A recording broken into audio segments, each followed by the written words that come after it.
In an epoch shrouded in the mists of time, when the earth was yet young and the stars whispered ancient secrets to those bold enough to heed their call, there existed a fabled realm encircled by boundless seas.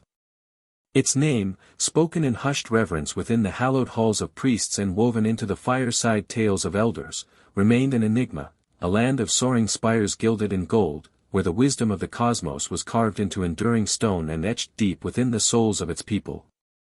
This was the domain of the Star Watchers, a civilization so entwined with the heavens that their very existence pulsed in rhythm with the eternal dance of the universe, their hearts beating as one with the celestial tides. At the core of this sacred society stood the revered order of the Keepers of the Celestial Veil, a fellowship of men and women whose lives were dedicated to the divine mysteries. Far from mere soothsayers, they were initiated from childhood into the arcane art of reading the stars' silent language, sensing the faint tremors of the earth's living breath, and deciphering the subtle murmurs of the gods. Their temples, resplendent with intricate carvings of constellations that seemed to shimmer under moonlight, served as sanctuaries and observatories. Here, the movements of the sun, moon, planets, and stars were charted with a precision that mirrored the gods' own designs, each observation a sacred act. The keepers understood that the heavens were not mere pinpricks of light but a divine tapestry, weaving the fate of humanity across the ages. Among these keepers rose a figure of radiant brilliance, Atlan, a priest astronomer whose name signified, "He who sees beyond." His eyes, gleaming like polished obsidian kissed by starlight, could pierce the veil of night to uncover truths hidden from mortal gaze. His wisdom shone as a guiding beacon, his voice a resonant melody that stirred the deepest chords of the soul, echoing through the hearts of all who listened. Atlan was more than a man, he was a conduit between the earthly realm and the divine, a mortal anointed by the gods to bear their will into the world, his presence a bridge across the chasm of the unknown. On a fateful night, as the constellation of Leo blazed with untamed ferocity in the velvet sky, Atlan ascended the steps of the great observatory, a towering ziggurat crowned with a dome of translucent crystal that caught the starlight like a prism. The air was thick with the heady scent of myrrh, mingling with the distant, restless roar of the sea. His fellow priests gathered around, their faces illuminated by the flickering glow of oil lamps, casting shadows that danced like spirits on the ancient stone. Atlan's gaze was locked on the heavens, where a subtle disturbance stirred, a faint misalignment in the stars, a fleeting pulse of light in Leo's heart that whispered of upheaval. The sacred instruments of the priests, forged from bronze and quartz and polished to mirror the cosmos, confirmed the truth Atlan's soul had already grasped. The world stood on the precipice of a monumental shift, a moment foretold in the gods' ancient hymns as the Zep Tepi, the first time. In the cosmology of the Star Watchers, the Zep Tepi was no mere event but a divine rebirth, a renewal of the cosmic order when the gods would reshape the very fabric of existence. Their sacred scrolls, adorned with glyphs of starlight and shadow, spoke of an era when the earth would quake, the seas would surge, and the heavens would rain fire. Yet this was not a prophecy of despair but a summons to destiny, a chance for humanity to prove its resilience by safeguarding the sacred spark of creation and carrying it forward into a new dawn. The Zep Tepi was the crucible where the old world would dissolve, giving way to the promise of renewal. Guided by visions that came in dreams, where a lion-headed god roared across the celestial expanse, Atlan understood that the impending turmoil would test the endurance of their civilization. The disturbance in Leo, a constellation revered as the embodiment of the sun's life-giving power, heralded the dawn of a new cycle, one of both destruction and rebirth. Storms would howl, mountains would shatter, and the seas would claim their due. Yet within this chaos, Atlan glimpsed a vision of hope, a fertile land in the east, where a mighty river flowed like the lifeblood of the earth, a sacred ground where the gods had ordained a new beginning. Bearing the weight of this prophecy, Atlan summoned the council of the keepers to the shadowed halls of the Temple of the Eternal Sky. There, amidst walls adorned with celestial maps, he spoke with a voice that carried the solemn weight of the stars. "The gods have spoken," he declared, his words resonating like a sacred chord. "The Zep Tepi draws near, and our world will be unmade. Yet we are the chosen, the bearers of the divine flame. We must sail to the east, to the land of the great river, and there we shall forge a new dawn for humanity." The council was torn. Some, like the elder priestess Seret, whose silver hair glimmered like the Milky Way under torchlight, counseled caution, warning that to defy the gods' wrath was to court ruin. Others, like the young scribe Kemet, whose hands bore the ink stains of 1,000 star charts, rallied to Atlan's vision, convinced that the gods had chosen them to preserve the seeds of a new world. Nights of fervent debate unfolded, illuminated by the glow of sacred fires, until the council reached a solemn accord. They would embark on an exodus, a perilous journey to safeguard the legacy of their people. Atlan oversaw the preparations with unwavering precision. A grand fleet of ships was crafted, sculpted from cedar and fortified with the sacred resin of the dawn tree, their hulls gleaming under the sun.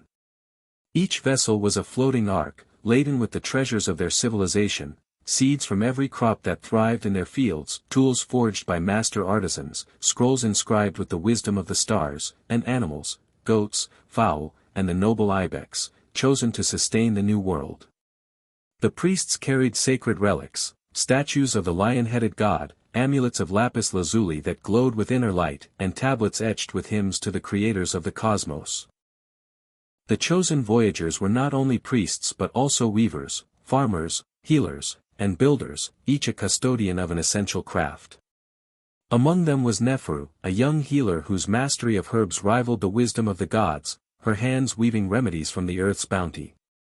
There was also Rock, a weathered navigator who claimed the sea spoke to him in dreams, his eyes ever fixed on the horizon. Together, they formed a fellowship united by a singular purpose, to ensure that the light of humanity would endure through the coming storm. As the fleet readied to sail, the omens of the impending cataclysm grew undeniable. The skies darkened with unnatural clouds, heavy with the weight of divine judgment. The earth groaned with tremors that cracked the city's ancient stones, and the sea, once a nurturing embrace, churned with primal fury, its waves clawing at the shores. Atlan stood at the prow of the lead ship, his robes billowing in the gale, and raised a staff crowned with a golden orb that gleamed like a captured star. To the east, he cried, his voice piercing the tempest's roar. To the land of the great river, where the gods await us. The journey was fraught with peril. Storms battered the fleet, and monstrous waves rose like titans to engulf the ships. Raka's navigational prowess was tested as he steered by the stars, their light dimmed by the storm's relentless veil. Neferu tended to the sick and weary, her hands working miracles with poultices and whispered prayers, her presence a balm to faltering spirits. Atlan, ever watchful, stood vigil each night, his eyes scanning the heavens for signs of divine guidance. One night, as the fleet drifted through a sea of mirrored calm beneath a rare clear sky, a radiant star blazed in Leo, its light outshining all others. The priests named it the Star of Renewal, a beacon that the gods were guiding them to their destined shore. After weeks of grueling trials, the fleet reached the shores of a land where a mighty river flowed, its waters shimmering like liquid silver under the sun's embrace. This was the great river, the Nile, a lifeline pulsing through a world reborn. The survivors disembarked, their hearts heavy with the sorrow of loss yet kindled with the fire of hope. Their homeland had been swallowed by the seas in a cataclysm that had shaken the earth's very foundations. The skies had wept ash, the mountains had crumbled, and the old order had been swept away. Yet here, in this verdant land, the Zep Tepi was born. Under Atlan's steadfast guidance, the survivors set to work with fervent resolve. They planted the seeds they had carried across the seas, coaxing life from the fertile soil. They wove shelters from mud and reed, their hands shaping a new home beneath the watchful stars. The priests, led by Atlan and Seret, who had endured the perilous voyage, began to raise monuments to honor the gods and the heavens. Great stones were hewn and set, aligned with the rising of Sirius, the star of the goddess Isis, and the solstices of the sun, sacred to Ra. These were not mere edifices but eternal testaments to the unbreakable bond between humanity and the cosmos.